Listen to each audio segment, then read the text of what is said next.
Әр күніңіз сәттілікке толы болсын ағайын.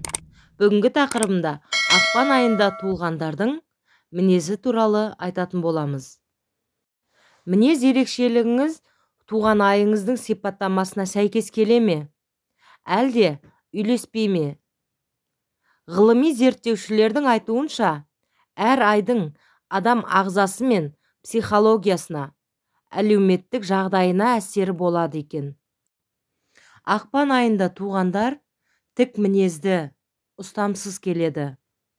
Мінезі көңіл күйіне байланысты, құбылмалы. Бұл айда туған ер адамдар қиындықтан қорқуды білмейді және тез шешім қабылдайды. Олар кекшіл болғандықтан өзін жәбірлегенді кешіре бермейді. Әлсіздерді менсінбейді.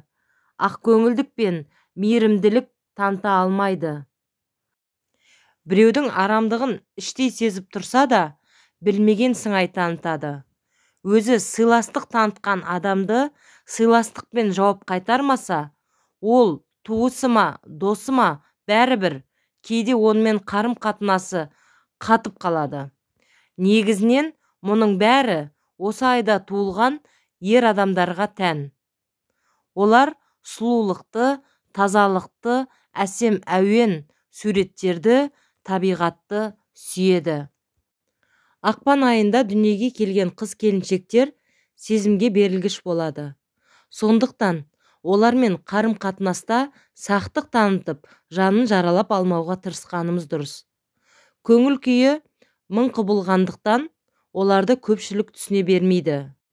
Оған қоса, мұндай жандарға бір рет сатқындық жасасаңыз, өмір бойы бастарыңыз бірікпесін білгейсіз. Құрметті оқырмандар, бүгінгі видеом сізге ұнаған болса, лайк басып, комментарий жазып, достарыңызға таратуды ұмытпаңыз.